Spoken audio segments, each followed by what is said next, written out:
Let's imagine for a moment we had the option to redesign human civilization from the ground up. What if, hypothetically speaking, we discovered an exact replica of the planet Earth, and the only difference between this new planet and our current one is that human evolution had not occurred. It was an open palette. No countries, no cities, no pollution, no Republicans, just a pristine, open environment. So, what would we do? Well, first we need a goal, right?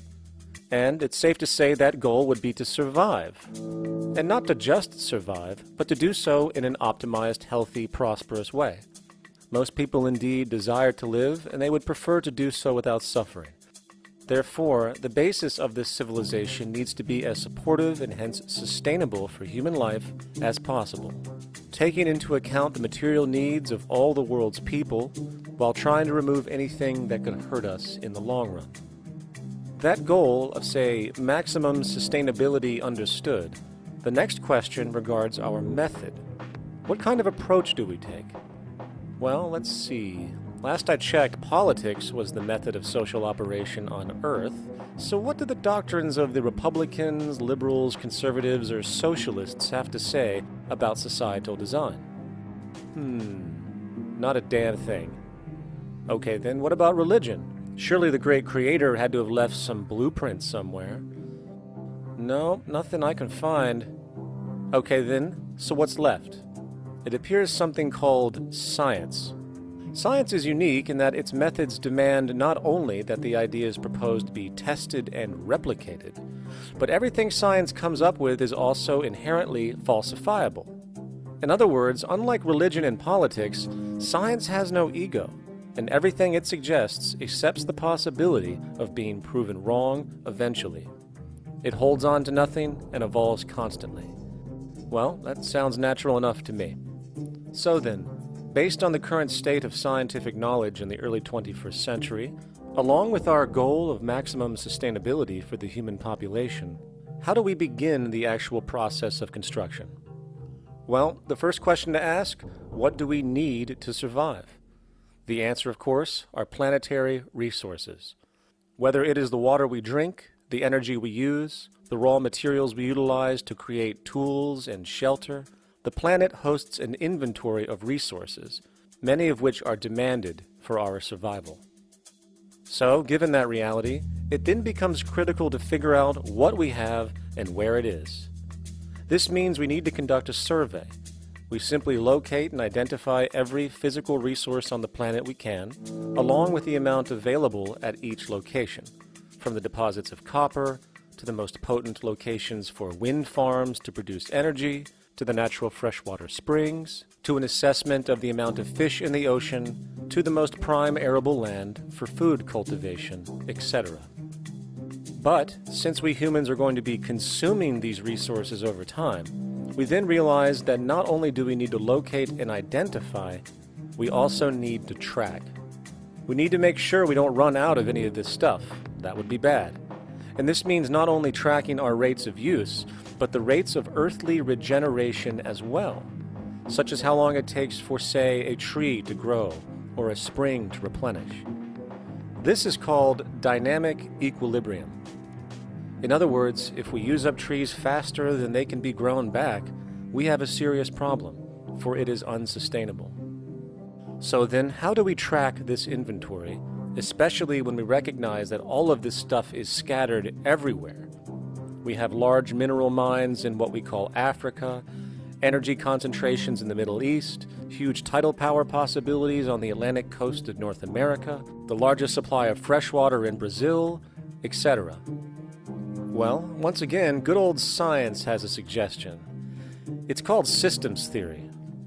Systems theory recognizes that the fabric of the natural world, from human biology to the earthly biosphere to the gravitational pull of the solar system itself, is one huge synergistically connected system, fully interlinked. Just as human cells connect to form our organs, and the organs connect to form our bodies, and since our bodies cannot live without the earthly resources of food, air, and water, we are intrinsically connected to the earth, and so on. So, as nature suggests, we take all of this inventory and tracking data and create a system to manage it. a global resource management system, in fact, to account for every relevant resource on the planet. There is simply no logical alternative if our goal as a species is survival in the long run. We have to keep track as a whole. That understood, we can now consider production. How do we use all this stuff? What will our process of production be, and what do we need to consider to make sure it is as optimized as possible to maximize our sustainability? Well, the first thing that jumps right out at us is the fact that we need to constantly try and preserve. The planet's resources are essentially finite, so it is important that we be strategic. Strategic preservation is key. The second thing we recognize is that some resources are really not as good as others in their performance. In fact, some of this stuff, when put into use, has a terrible effect on the environment, which invariably hinders our own health. For example, oil and fossil fuels, no matter how you cut it, release some pretty destructive agents into the environment.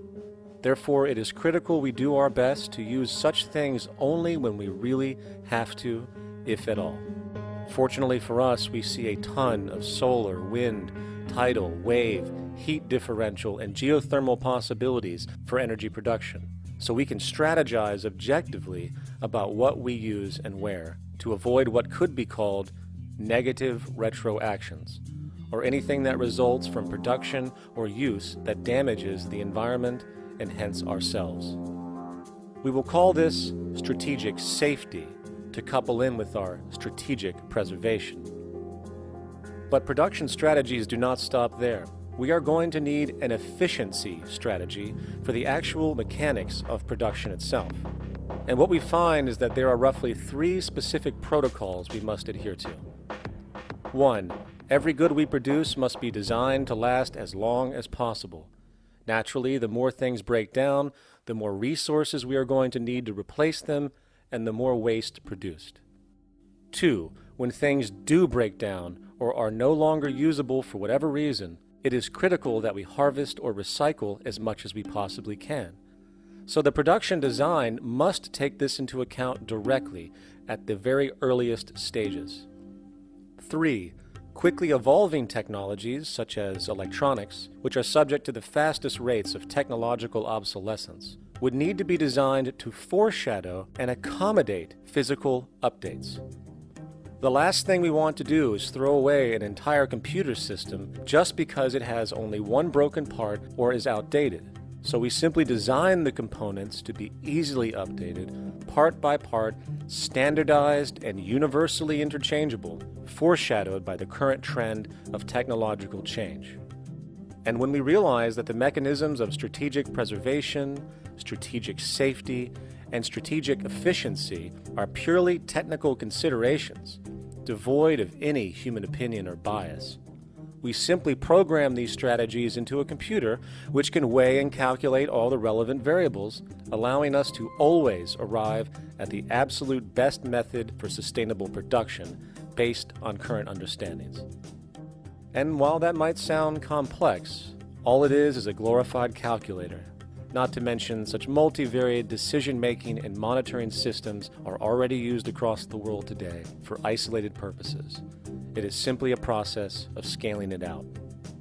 So, now we not only have our resource management system, but also a production management system, both of which are easily computer automated to maximize efficiency, preservation, and safety. The informational reality is that the human mind, or even a group of humans, cannot track what needs to be tracked. It must be done by computers, and it can be. And this brings us to the next level, distribution. What sustainability strategies make sense here? Well, since we know that the shortest distance between 2 points is a straight line, and since energy is required to power transport machines, the less transport distance, the more efficient. Producing goods in one continent and shipping them over to another only makes sense if the goods in question simply cannot be produced in the target area. Otherwise, it is nothing but wasteful. We must localize production so distribution is simple, fast, and requires the least amount of energy. We'll call this the proximity strategy. which simply means we reduce the travel of goods as much as possible, whether raw materials or finished consumer products. Of course, it might also be important to know what goods we are transporting and why, and this falls under the category of demand. And demand is simply what people need to be healthy and to have a high quality of life. The spectrum of material human needs range from core life-supporting necessities, such as food, clean water, shelter, to social and recreational goods, which allow for relaxation and personal social enjoyment, both important factors in human and social health overall. So, very simply, we take another survey. People describe their needs. Demand is assessed, and production begins based on that demand.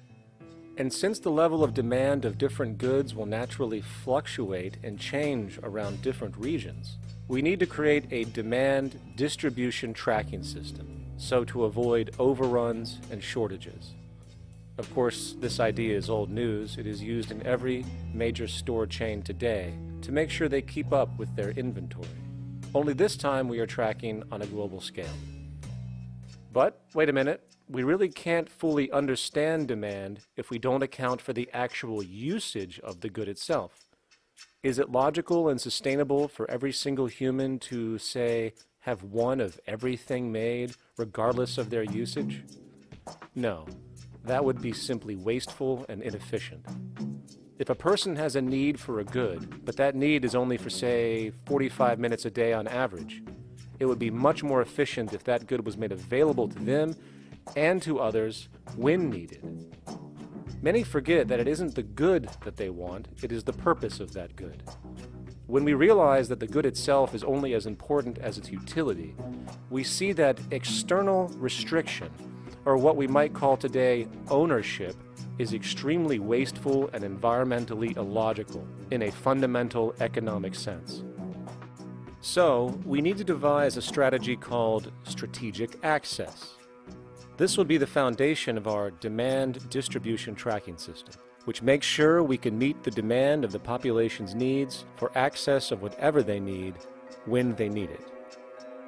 And as far as physically obtaining the goods, centralized and regional access centers all make sense for the most part, placed in close proximity to the population, and a person would simply come in, take the item, use it, and when finished, return it when it is no longer needed. Sort of how a library works today. In fact, these centers could not only exist in the community in the way we see local stores today, but specialized access centers would exist in specific areas where often certain goods are utilized, saving more energy with less repeat transport. And once this demand tracking system is in order, it is tied into our production management system, and of course into our resource management system, hence creating a unified, dynamically updating global economic management machine that simply makes sure we remain sustainable, starting with securing the integrity of our finite resources, moving to make sure we only create the best, most strategic goods possible, while distributing everything in the most intelligent and efficient way. And the unique result of this preservation-based approach, which is intuitively counter to many, is that this logical, ground-up, empirical process of preservation and efficiency, which can only define true human sustainability on this planet, would likely enable something never before seen in human history. Access abundance, not just for a percentage of the global population, but the entire civilization. This economic model, as was just generalized, this responsible systems approach to total Earth resource management and processes, designed again to do nothing less than take care of humanity as a whole in the most efficient and sustainable way, could be termed a resource-based economy. The idea was defined in the 1970s by structural engineer Jacques Fresco. He understood back then that society was on a collision course with nature and itself, unsustainable on every level. And if things didn't change, we would destroy ourselves one way or another. All these things you're saying, Jacques, could they be built with what we know today, or are some of these things, are you guessing based on what we know today? No. All of these things can be built with what we know today. It would take 10 years to change the surface of the earth, to rebuild the world into a second Garden of Eden. The choice lies with you. The stupidity of a nuclear arms race, the development of weapons, trying to solve your problems politically by electing this political party or that political party, that all politics is immersed in corruption. Let me say it again. Communism, socialism, fascism, the Democrats, the liberals, we want to absorb human beings. All organizations that believe in a better life for man, there are no Negro problems or Polish problems or Jewish problems or Greek problems or women's problems. They're human problems. I'm not afraid of anybody. I don't work for anyone. No one can discharge me. I have no boss. I am afraid to live in the society we live in today. Our society cannot be maintained by this type of incompetency. It was great, the free enterprise system, about 35 years ago. That was the last of its usefulness. Now we've got to change our way of thinking or perish.